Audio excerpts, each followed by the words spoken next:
Hey tribe. So while I'm getting myself together, I had to take off my helmet. I had to take off my helmet because I'm getting ready to go get my cycle on. Okay. Rediscovering myself and my passions and getting some fresh air, some sunlight, some exercise at the same time, all while listening to some meditation music. I'm popping that Andre 3000 and get it. While I was getting myself together, I had a thought and I was thinking about my grandmothers, right? My grandmothers play a huge role in my life. They've played a huge role in my life in the material realm, and they now play a huge role in my life in the spiritual realm. Actually, majority of my grandmothers, which are the La Madama spirits, is what we call them in spirituality. They're a lot of my frontline ancestors. If you haven't watched my video about how a lot of the ancestors that we think transitioned are our frontline ancestors, the ones that are involved in our day to day, aren't necessarily them. Go back and listen to that video. I'll try to tag it. I'm kind of new to YouTube, so I don't really know what I'm doing with it.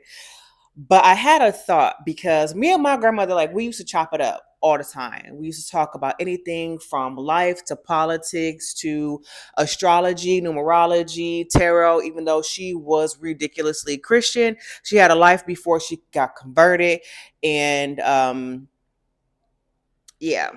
So the thought was, now that she's a newly transitioned spirit, which when I say newly, she's transitioned within a year, because you don't communicate with spirits until after a year and one day. I was like, you tell me so much information now. You tell me so much information now. Why didn't you tell me that all the times we were sitting here, we were chopping it up? 'Cause my grandmother used to babysit. Like, why didn't you just tell me? And the thing is, when we are dealing with our ancestors, we have to come to a real big understanding that they came from a different generation that was raised by a different generation. A lot of the secrecy was out of survival. It was out of sheer survival. And I think a lot of times what we in this newer generation, the generation underneath us, what we don't understand, especially on our spiritual journey, is there really are no friends in this game. And it's really, really sad that that's the case, but that is the case. Even with your family members, like, you really have to realize your spiritual protection has to be up, because you really can't trust anybody. Even if people think that they're doing good things for you in their naivety, it may be trying to take you out of alignment with your path, your walk, what you are actually supposed to be doing, right? So, not everything that people do towards you is malicious, it's sheer in naivety.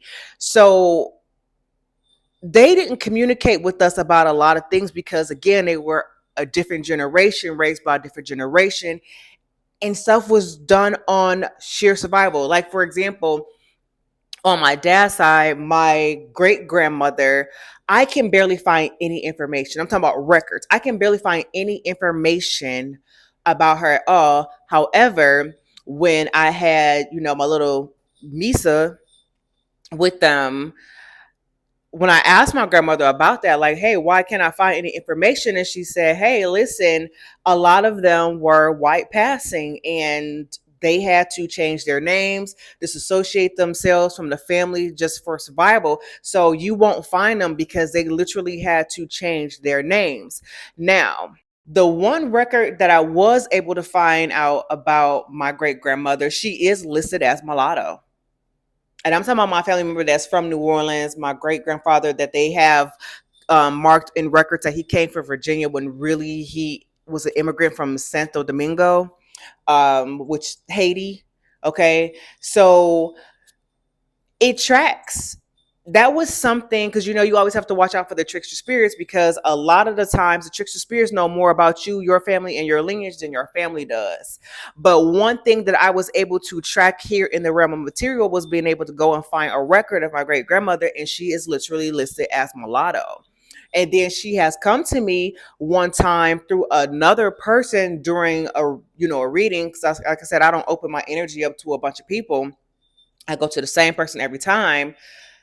She came, I didn't even know her. She was gone before I was born. And She said she came through. She said she wanted to work with me. She told me what she was known for. They were deep root workers. And when she came through my now mentor, she was like, she's very fair skinned. She could pass for white. Now, mind you, that reading was done, and I don't even like to call it a reading because that's not what that was. But that exchange happened back in 2019. So for my grandmother to come out now here in 2023 and tell me, hey, you're not going to be able to find them because they changed their name off of survival. This is what I'm trying to tell y'all.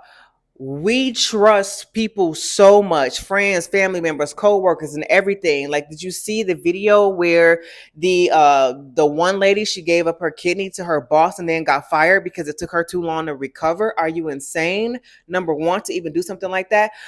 But we're just so trusting with our information, our knowledge, our spiritual gifts, and everything like that. And you don't realize that people can utilize that against you.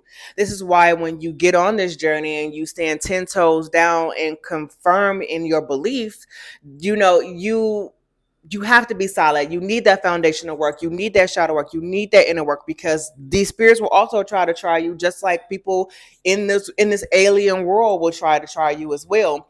So just keep that in mind. They came. It wasn't. We're just being secretive. It was out of survival, and it was out of the fact that we can barely trust our own family members, because how many times in history, especially when we look back in the slavery days, when we had all those revolts, okay, if you are doing this work, um and if you're doing this work, then you should also be researching history, because they like to portray in history that we just took it, our people just took the slavery, the brutality. No, there were a whole lot of revolts, okay? And in the commonality that I've seen in my research, because I'm forever a student, and I encourage everybody else to be forever a student, you really have to do some deep dive research and work on this, is that people were betrayed at every turn. They were betrayed. They got caught because somebody snitched, whether they were willingly snitching or whether they were forcibly snitching. Okay. So that's why our parents, and our, not our parents, but our grandparents, that's why they were the way that they were with us, as far as withholding that information, hiding their indigenous practices behind a religion. It's a sheer safety precaution.